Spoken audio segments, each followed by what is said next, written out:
نعم.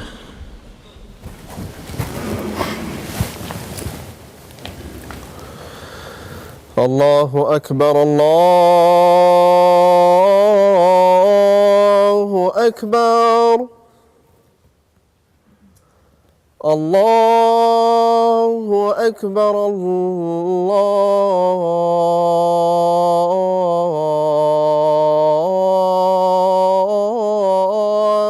أكبر. أشهد أن لا إله إلا الله.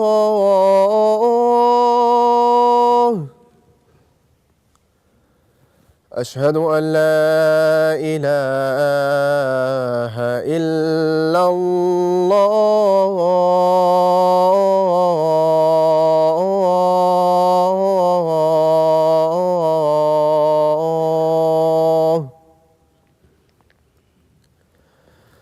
أشهد أن محمدًا رسول الله.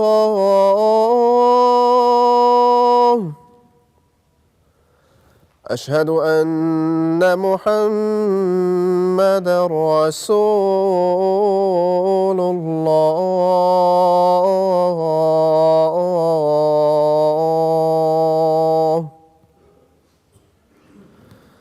حي على الصلاة.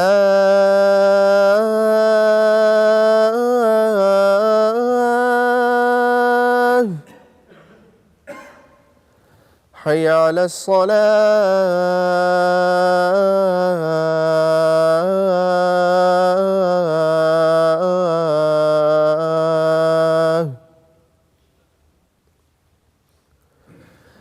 حي على الفلاح.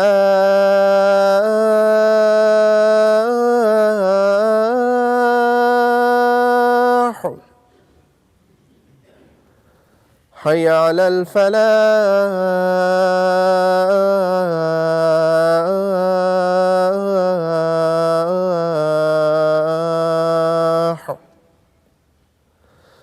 الله أكبر الله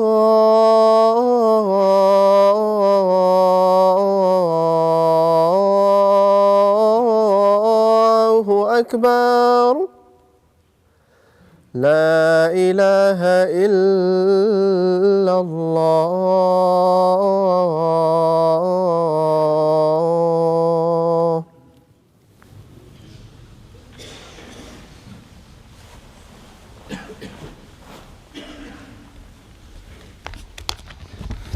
السلام عليكم ورحمة الله.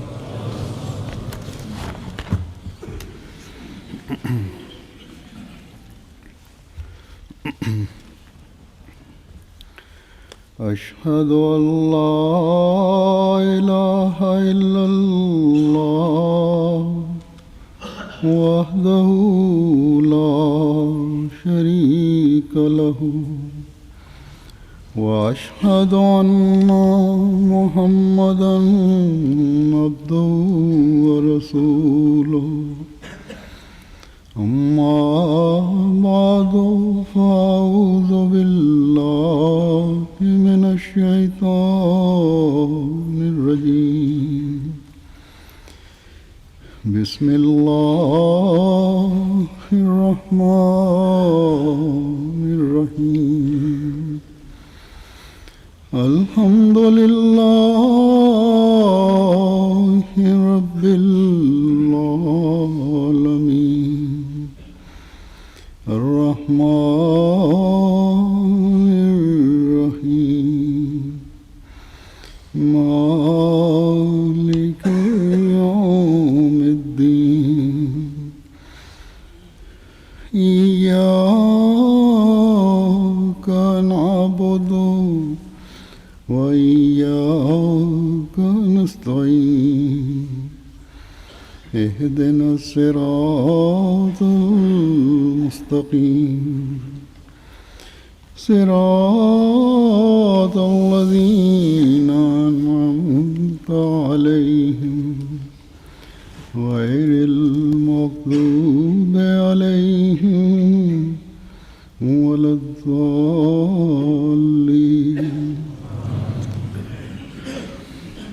وكذلك جعلنا لكل نبي عدوا من المجرمين وكفى بربك هاديا ونصيرا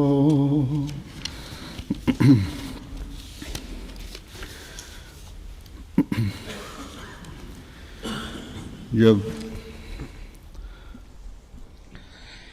दुनिया में এই পৃথিবীতে अंबिया आते हैं নবীর আগমনের और उनकी जमातों से পর সবসময় हमें নবী এবং তাদের জামাতের বিরোধিতা হয়ে থাকে, তাদের उनसे हंसी ठट्टा किया जाता है।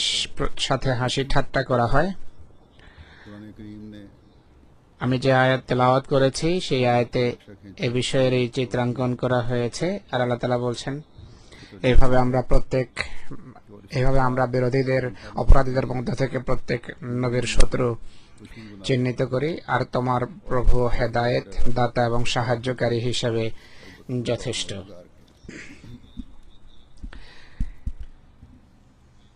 আল্লাহ তাআলা বলছেন এই আয়াতে যে প্রত্যেক নবীর বিরোধিতা হয়েছে। हर नबी की मुखालफत की गई और ये मुखालफत करने वाले আর এই বিরোধীরা খোদার নৈকট্য প্রাপ্ত হয় না, বরং তারা অপরাধী। मुजरिमों में से हैं। और जब खुदा খোদার নামে যখন খোদার প্রিয়দের के प्यारों को तकलीफ কষ্ট দেয়া হয়, তখন এই অপরাধীদের অপরাধ আরো ভয়াবহ और भी बढ़ते चले जाते हैं। রূপ ধারণ করে। जब রাসূলুল্লাহ সাল্লাল্লাহু আলাইহি সাল্লামের যখন বিরোধিতা হয়, তখন तो अल्लाह ताला ने আল্লাহ তাআলা তাকে आपको भी फरमाया বলেন যে এই বিরোধিতা করা বা এই বিরোধিতা অপরাধীদেরই কাজ।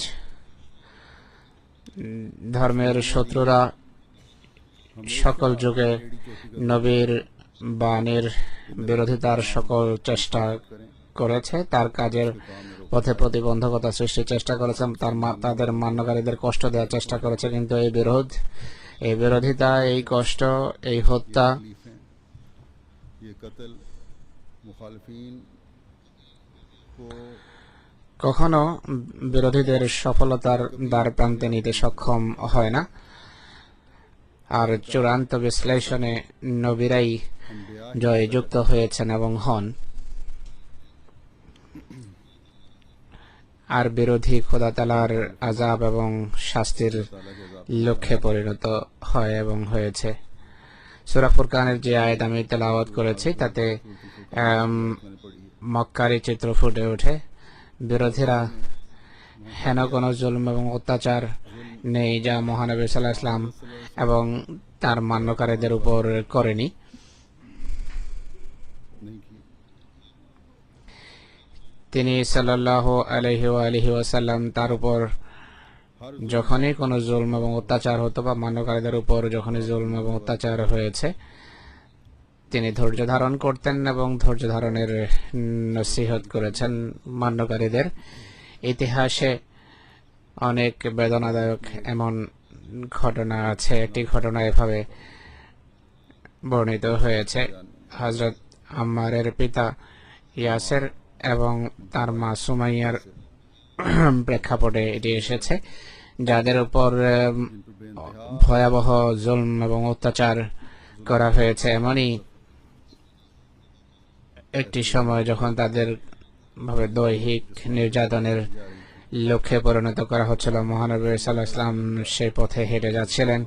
হুজুর সাল্লাল্লাহু আলাইহি ওয়াসাল্লাম তাদের দিকে তাকান এবং বড় বেদনা ভরা কণ্ঠে বলেন যে সাবরান আলা ইয়াসির ইন্না মাউইদুকুমুল জান্নাহ, হে ইয়াসিরের বংশ, ধৈর্য ধারণ করো, নিশ্চয় তোমাদের এই ধৈর্যের ফলে তোমাদের জন্য জান্নাত প্রস্তুত করা হয়েছে, ধৈর্যের কল্যাণে জান্নাত প্রস্তুত করা হয়েছে। হযরত ইয়াসির সেই অত্যাচারে কয়েক নিমেষেই ইন্তেকাল করেন।